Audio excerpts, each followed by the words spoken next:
Hello, welcome everybody. Tonight's topic is the theology of risk. And we have a very special author here tonight, along with his co-author, by the way, Luigi Pastorelli. But here we have Father Francesco Giordano, who's a longtime friend and also a colleague of mine at Catholic University of America, where I teach philosophy and he teaches theology. So I'm his handmaiden, so to speak. And I'll say a little bit more about Father Francesco, but I'd like to, I've chose this topic, I think, providentially. Tonight there's many reasons why I chose this topic. We thought of doing this many months ago, but I'll mention a few reasons. So I've given a little bit more of an extended introduction, and I thank all of you for coming tonight and making this an enthusiastic event, which I think is an extremely important topic tonight. So anyways, tonight we're starting the 18th anniversary of Campus Martius. I think it's one of the longest running academic clubs in Rome. And it's keeping growing and growing. I think Paul is one of the originals, right? Original sinners. Is that right? It is. I always say it was me, Kishore, and a couple guys going out for drinks, which turned into more drinks and more conversations. After which we realized we were just lonely men looking for conversation. So at least we needed to invite women. Anyways, that's how we normally joke about how we began Campus Martius. But it was a guys' club. And we went out for drinks after work and wanted to continue our valid conversations at work at a think tank and have some inspiring conversation outside of the normal roof and seat and chair of our office. So I remember our very first Campus Martius was with Father Steve Brock, who's a revered Thomist, now at the University of Chicago, which is Father Giordano's alma mater, one of his alma maters. He's a Thomist there. And he gave a talk on philosophy of hope and dreams and action. And we also talked about inaction. And one of the critical factors, so the linchpin in that conversation, that very first Campus Martius conversation, is about risk. We can hope and dream and talk, pray all we want, but we do have to act. We do have to act. And I remember Father Steve saying, you know, if we can't act, just pray even harder. My answer to that was no, just act. We do have to act. We have to do something. Risk is almost simultaneous with acting, not just praying harder. So we are speaking from within, so to speak, the School of Chicago, which was made so famous after or during the World War II, when many European Catholic intellectuals took refuge there and wanted to build up philosophically a school of progress, a school of action, a better world. And so we have famous intellectuals like Jacques Maritain and Joseph Pieper, who led the way about work, leisure, and the good life.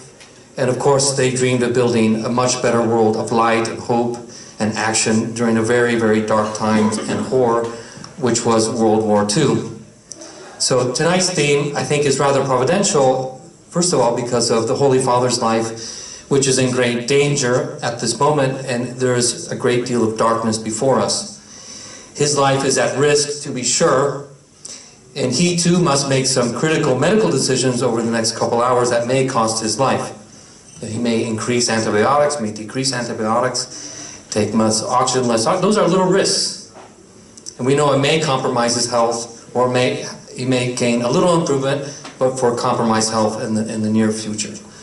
So we don't know, so he's taking those risks himself, and we literally don't know what will be the outcome of these very uncertain hours in Rome. Some of us stand scared stiff, worried about the Catholic Church teetering on the brink of a new era. Others are rather nonchalant. It's just what naturally happens. Nothing's really going to change in the church. We'll get a new pope and we'll just move on. There's kind of two general reactions to this risk in which we are all living in this moment. I personally am of the positive school of philosophy, so I don't side with the scaremongers and the chicken littles of this world. I just prefer to act and trust that things will get better, at least stay the same. I remember that God had pulled me in my sorry life out of many dangers. And there was one particular danger I remember in university, in which I think I literally would have lost my life. I took a little risk driving someone home at night in San Francisco, and I fell asleep at the wheel. Stupid me, chasing a girl, driving her home to Berkeley, but I fell asleep at the wheel at 3 in the morning. I shouldn't have done that, but I took the risk. And I lived. And I think God had his hand in that. It was providential. I could have drove out the bridge. So there I go. But I'm a very big risk taker. I don't mind taking risks. And I think in terms of, if you measure it against that risk, object, failure, my modus operandi is a very low quotient. I prefer failure than to do nothing. And that leads me to another personal anecdote about my father, who passed away 12 years ago. And he, in my mind, was the biggest risk taker I ever met. He just loved risk. I think he ate risk for breakfast. Wrist and wrist. I think he just loved the adrenaline, just wrist. He was a very choleric Spaniard. He just loved acting, doing things. He was an emergency room doctor, and I think he just loved to be in a state of emergency all the time. That was just literally his life. And one day, I remember I was 14, and I found him in a state of unbridled passion, you might call it. He was angry. He was vexed, cursing the gods, you might say, really cursing up a storm. And it looked like he was going to kill somebody. He was so angry. And I asked my father, what happened? And he says, oh, my business partners, they betrayed me. And what had happened, that he had started an ambulance company in Phoenix, where we're from, the first private ambulance company. And being an emergency room doctor, he had vowed to save more lives. And to save more lives, he needed to create his own company and organize the logistics of the transport to arrive within 10 minutes. And if someone's, hemorrhaging or dying from an overdose, you pretty much have 10 minutes of life to live. So he had wanted to guarantee that, created his own company. He had partners that had joined him. These very sanguine, you might say, feel-good Catholics, and he trusted. And very simply, in either their sloth or in their malicious intent, had failed to renew the contracts. And that was the day I found my father cursing up a storm, really wanting to kill somebody. And within a few weeks, we were bankrupt. We lost millions. We lost everything in the company. We lost our home, our cars. Remember, they took away the piano, which we were learning to play Mozart and Bach. And we moved out. We moved out. And all 6 of us, because we're 8 kids, but 6 of us were still living at home. We moved out to a small rental, 2-bedroom house, and we had to start all over. We had to start all over. And I remember praying the rosary with the family one night.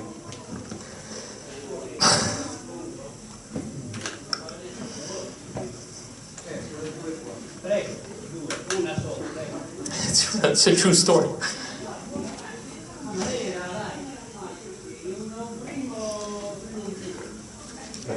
And I saw him vexed again, angry.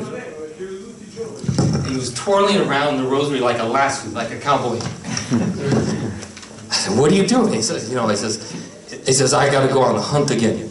This is my dad, just massive actor, risk taker. And I thought to myself for a moment that he was going to hang someone with that rosary. That's the kind of person he was. And he says, "You know what? We can start again." So he started with a very simple pizza business. He continued to be a doctor, but he was broke. That's the reason why I chose to go out to pizza tonight, because it reminded me of my dad. And he started a company called Papa Primo, and he patented a fast cook oven that guaranteed, just like his ambulances, he wanted a pizza in 3 minutes.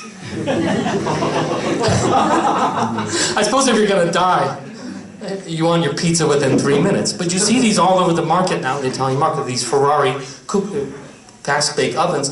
They cook a pizza in 3 minutes. So I took over this business for him. We serviced bars and restaurants, and it was frozen pizza. He even designed his own recipes and everything. And he developed other business within frozen fruit and dried foods. He bought about 12 copper mines in Chile. He started the first cellular networks in Phoenix, Arizona, where we're from. So therefore, he bought even more copper to lay more landlines, the fast internet lines of the day. And when he died, we opened up his investment portfolio, and he owned 50 biotech companies. 50 biotech companies, because his real passion was saving lives. And he literally experimented in the market, investing in all these biotech companies, especially within cancer research. And he died of an experimental medicine which he was investing. Just an amazing person. Really amazing. And so my dad, his simple devotion to the rosary, his simple devotion to saving lives, his simple devotion to pizza, was a very valid risk taker. And I think, you know, without, forgive my emotion tonight, but I'm just thinking of my father was just an amazing person. And really, the concrete, the rock, in which he based all his risk was the cross. He clung to the cross in those moments of adversity, moments of betrayal, and deep betrayal by his business partners. And he was able to become wealthy and prosperous once again. And he died a wealthy and prosperous man. And I think redeemed. And I think he contributed, even with his own body, at the very end, the risk in which he was investing in with an experimental cancer cure. He's just an amazing person. So, if you can take it from my dad, when in doubt, act. As Father Brock said 18 years ago, also pray. But it's acting and praying. And forgive my extended introduction, but I did want to pay homage to something that's very real in my life. And I think at think tanks like the Act Institute, sometimes we're a little too theoretical. So I don't mind sharing a part of my own experience that makes my faith and my belief in the principles of the Act Institute all the more real. So without further ado, Father Francesco Giordano, who will lead us in discussion tonight.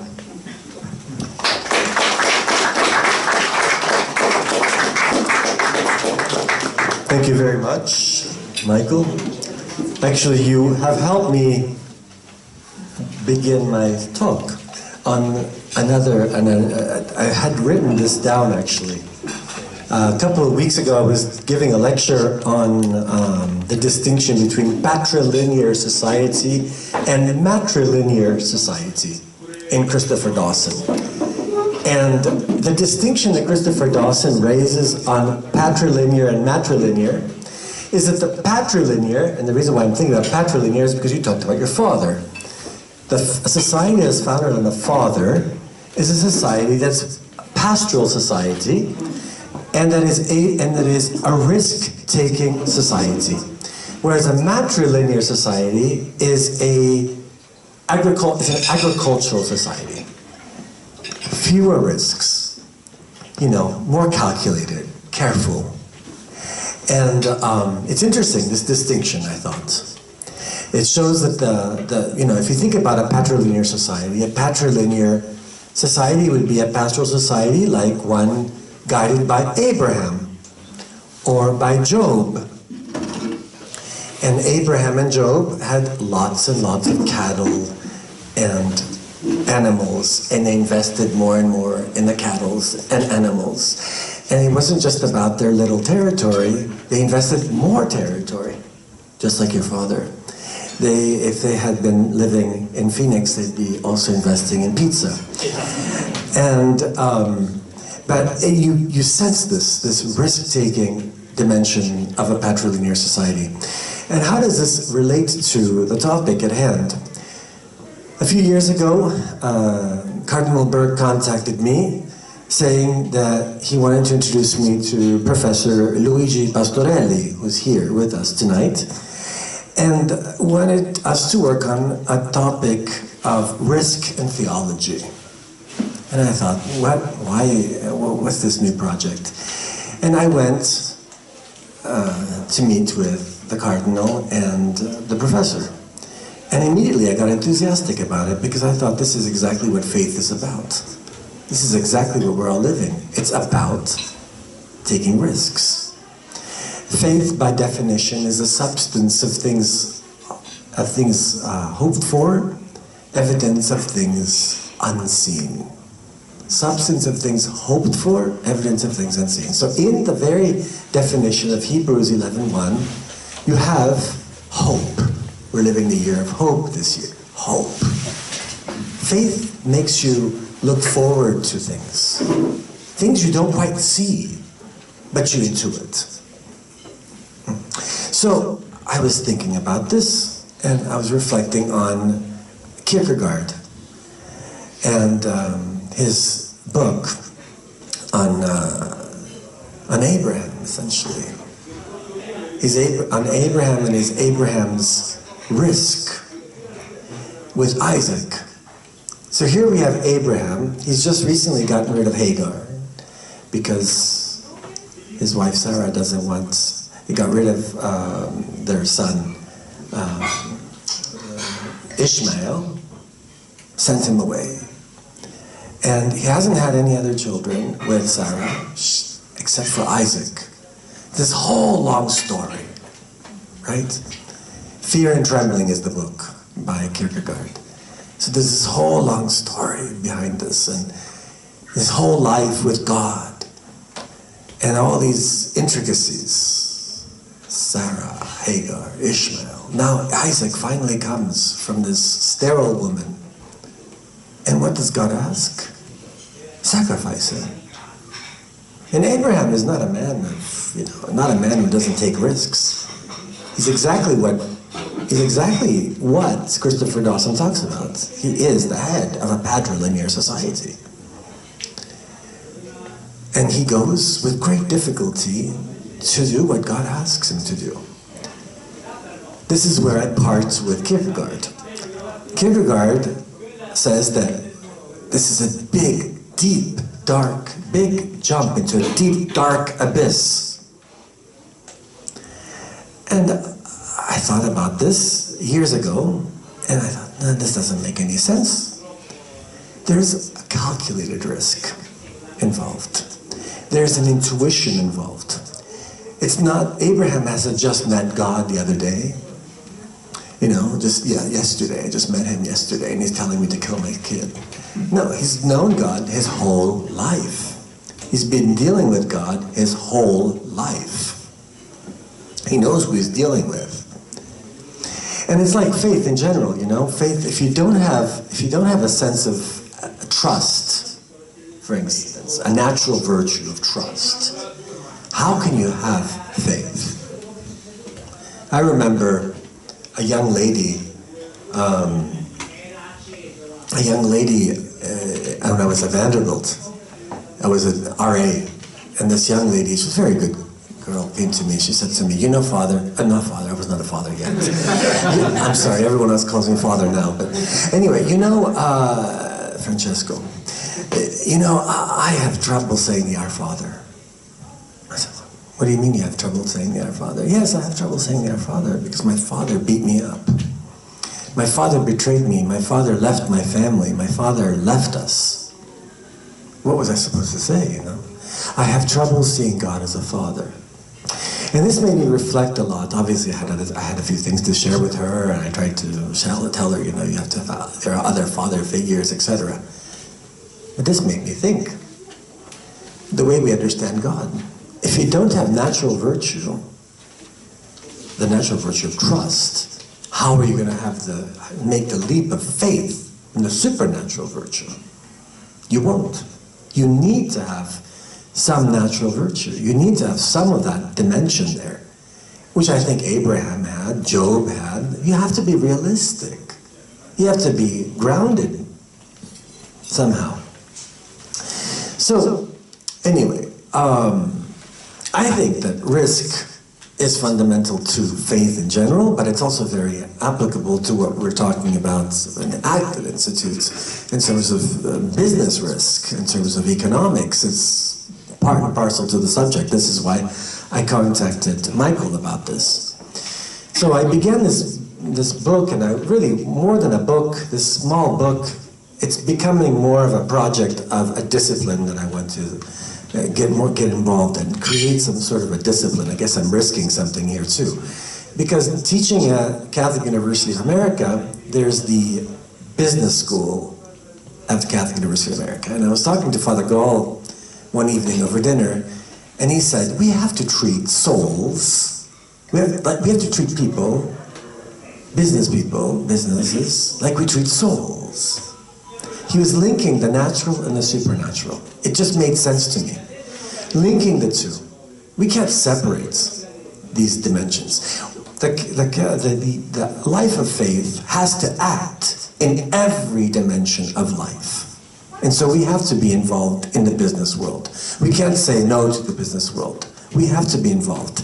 And we have to be involved with everything that is the life of faith.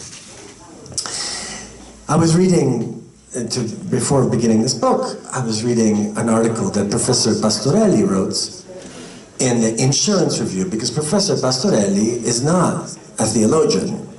He's a professor of risk. He actually teaches this subject. And I like interdisciplinary work, so this was really in my field.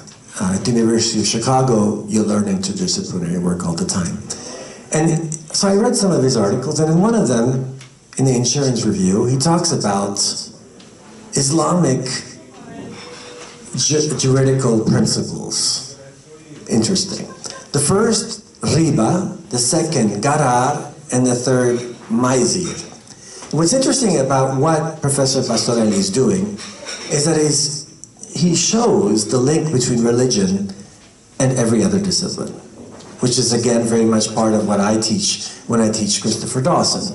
Because religion forms society, forms the arts, and is explained by philosophy and theology afterwards, but in that order. Okay, so let's see what riba says. Riba is the divieto, excuse me? Divieto in English? Oh, prohibition. Thank you very much. I'm sorry, I just blanked on the word in English, because this book is written in Italian. The prohibition to apply whatever tax, whatever interest tax there is, riba. You can't have interest taxes. Garar, the prohibition of incertitude. Maizir, the prohibition of speculation. It's all prohibition. You can't do anything. Prohibition. So, there is a prohibition of risk in general, according to the Islamic law. And that's what Professor Pastorelli shows. And one could also see, can then ask oneself, well, is this what we do as Catholics? Well, we have a prohibition of usury. Having too high of a tax, too high of an interest rate. But do we have prohibition of interest rates? No. You can have some interest. You know, I loan Michael something, 10 euros, and he'll give it back to me and say, well, thank you, with 50 cents. I won't say no. I'll accept the 50 cents. And it won't be a sin. If he gives it back to me and I demand 20 euros, well, that's another question. In other words, there's always a moderation, and not a complete divieto, a complete prohibition. We have risk right implicit in our own ways of doing things. And what is faith? So I divide the article into a number of parts. So faith and the end of man. Then the second part, the communication between man, God and man. Then risk and certitude. And then friendship, faith, and risk. So I divide this in a more theological way. So faith is fundamentally directed to the end of man. So you always have to think about an end, which is the beatific vision. It introduces the mind of man to an intimacy with God that is not intrinsic in the human capacities. So we see already the very object of faith is beyond man's capacities. There's already a risk involved in the very notion of faith. Faith is, therefore, also intuitive. It's not this discursivity, there's this intuition, because it's part of what St. Thomas says is the possible intellect, not the agent intellect. So what Michael was saying earlier, the active part, not really. It's intuitive. It's possible intellect. Does this mean that because it's a possible intellect you don't act? No. No.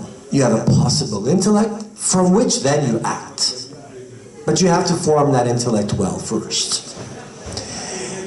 Even if it's not part of the agent intellect, it doesn't mean that it is a less certain science, however. The certitude of faith can seem to be almost a contradiction in words. How can you be certain of faith? And I always talk about this when I talk about faith. The fourth question of the Summa, the Secunda Secundae, which is where he treats with the first 10 questions of the Secunda Secundae deal with faith. And the fourth question, he says, one is more certain with faith than with science, with natural science. Why? Because the object of your faith is God. So, amazing. So yes, so you see what's interesting about this is that on one hand, faith is about risk and incertitude. On the other hand, it's about certitude. This seems like a contradiction, but it's really not. St. Thomas demonstrates how the material object of faith is that which is revealed by God. That's what we're dealing with. And because of your, let's go back to Abraham. Because of your relationship with God, your faith relationship with God, you can then take a risk because you know who it is. And the better your relationship is with your own father and natural mother and people around you, and then God on top of that, the easier it is to have faith, actually, to take risks. This brings up many topics in terms of like even the kind of family. This is the role of the family in all of this, which is important in my work at Human Life International, the idea of the family and the role of the family. So the formal object, not the material object, the formal object of faith is the proper adhesion to the truth that God gives you. Now, so the material object is God, the formal object, the intention, is the veritas prima indicendo, he says. The first truth in what is expressed by God, the one you believe in, that supposes the veritas prima in intelligendo, what you understand. So, what you understand God to say, because God then says, so in intelligendo, what you understand him to say, and what he says. That's important, to understand what he's saying, not only what he says, but what he's saying, which is based on the authority of God, the revealer, auctoritas Dei revelantis. And what does auctoritas mean? The auctoritas, we get into this extensively when we deal with the issue of fatherhood. The auctoritas is that which helps you to grow. The augere is at the basis of as to grow, to make the other grow. The father is the one who makes the other grow. We're dealing with the fatherhood here when we're dealing with faith, essentially. This is why our society, and this is why the theme of fatherhood is so important in our society, by the way. All right, so this is the faith as the ultimate end of man and God, first step. Second step, the communication between God, this God and man. Well,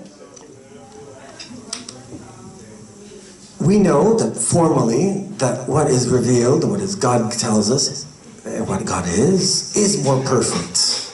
It's more perfect because it's eternal, because it's immutable, it's more perfect. And it's more certain because it's immutable, because it's eternal, than anything that's changing. This is really important in the life of faith, by the way. The rapport between time and eternity. What is eternity but the tota et simul comprehensio? The total and simultaneous comprehension of being. How do you come into contact with eternity and time? In the eternal present. I always tell my students this, I was lecturing this the other day. To live out the life of faith, you have to live out each concrete act. I was talking about the citation from St. Thomas. He begins in this Summa. On the treatise he says, Actus credendi non terminatur ad enunciabile sed ad rem. The act of belief doesn't end in what is pronounced, just a word, but in the rem, in the thing. Well, how do you meet the thing? In the present.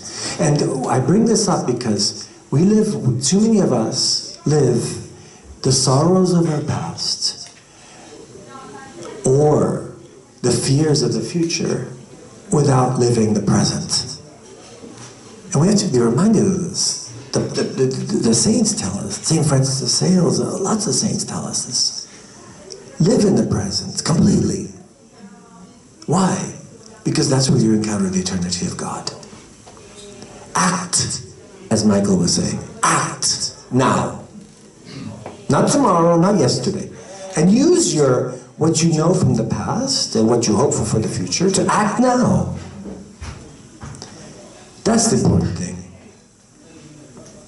That is your certainty as well. I don't have anything more certain than what I'm doing now. I don't know about tomorrow. My past is finished and I don't know about tomorrow. But I know now I'm here with you. And this is very important because this is, it hits your spiritual life. It hits your life. And it is also important to understand that as we're dealing with God, we're dealing with being, we're dealing with the source of our being, we're dealing with the being that allows us to continue to be, etc., etc. And we're dealing with a being who's way beyond our possible capacities. We need to have, in other words, a way of thinking that's analogical. You cannot think univocally when you deal with God and when you deal with the present, when you deal with the risk. You have to have analogy. Analogia entis analogia fide. You have to have it. You have to think beyond the one dimension. Herbert Marcuse, talks about the one-dimensional man. It gets into this extensively on the intellect and how the intellect works. Today we have too much one-dimensionality going on here. In order to think, to work with God and to work with life and to make life worthy of risk and worthy of living, you have to think beyond the one dimension that you're looking at. And the way you desire also, the desire, I always say this, we desire things. And St. Thomas says, no desire is in vain. Why? Why does he say that? The desire is what is the edonai, the hedonism. It's a natural desire. But the desire, what God then gives you from above is the potos. It's the potos is the longing. It's another dimension, but it's not separate from what you're desiring. It goes beyond it. It elevates it. That's a supernatural dimension to it. So, risk, essentially, in faith, is to go beyond what you know on your one dimension, to go beyond your natural desires, to go beyond, and to be open to something beyond. This is the duc in altum that Pope John Paul II always talked about. Jump out, take a risk, jump into the deep dark abyss. The third section is on risk and certitude, and this is where I bring up the whole story of Abraham. And the problem here that I address in this part As I say, some people live like a matrilinear society. Everything's perfect. They go from their air-conditioned home to their air-conditioned car to their air-conditioned office to their air-conditioned whatever, or heated. Now we're in the winter, and you move everything, it's always perfect, calculated. They're so attentive to everything that they make no risks. Everything's perfect in their lives. Is it? They live a life, essentially, that is meaningless in the end. There's a lot of people like this, and they get very depressed and very sad. Because the soul is never satisfied by such meaninglessness. We're always longing for more. We're created to long. We're not created to be satisfied with the material reality in which we live. We are created for this. And that's why so many people get depressed with meaningless lives, because they're wanting something more. The midlife crisis also. The midlife crisis, you have your job, everything's set, and you have a midlife crisis. What next? What's the meaning in my life? I teach a class, and I begin the class with The Chance of the Dance. It's by Thomas Howard, this book. Is life a chance or a choreographed dance? And it is a choreographed dance with God. And God is God. And there's so much more that He can give us. And the beautiful thing about the longing is that eternity is so much more than we can possibly imagine. And it's quite a life of fun, actually. It's not boring. Full of meaning. Full of union with others, communion. This is the fourth theme in my paper. Amicizia. Friendship. It's connected to taking a risk. It's connected to faith, friendship. It's the root of the church. I teach this in an ecclesiology class. It's the beginning of the church, friendship and love. St. Thomas Aquinas in the Secunda, question 23 begins with this, when he talks about charity. After he talks about hope in question 17 to 20, hope based on faith, charity. And he begins charity talking about friendship.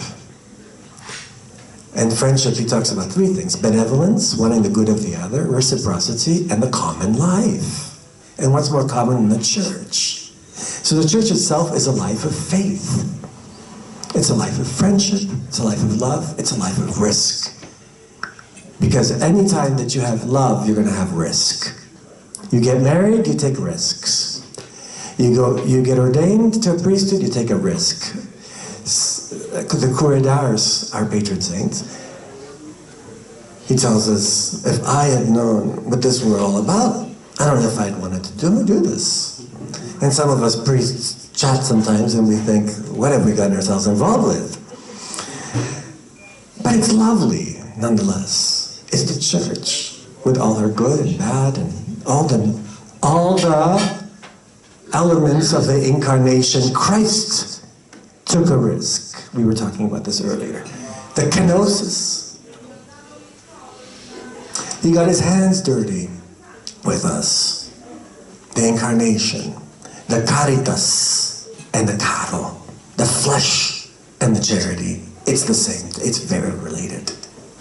And it's at the root of the church. And so, this chapter, though, I begin with Aristotle's The Nicomachean Ethics, where he says that friendship with God is is impossible. Impossible, he says, because God is so far above. But what does Jesus do? He brings that together. That's the point. The incarnation makes the friendship with God possible. And so I end up basically going into all of that and showing how risk, friendship, the church, faith, they're all interconnected. And for the rest, you can read the book.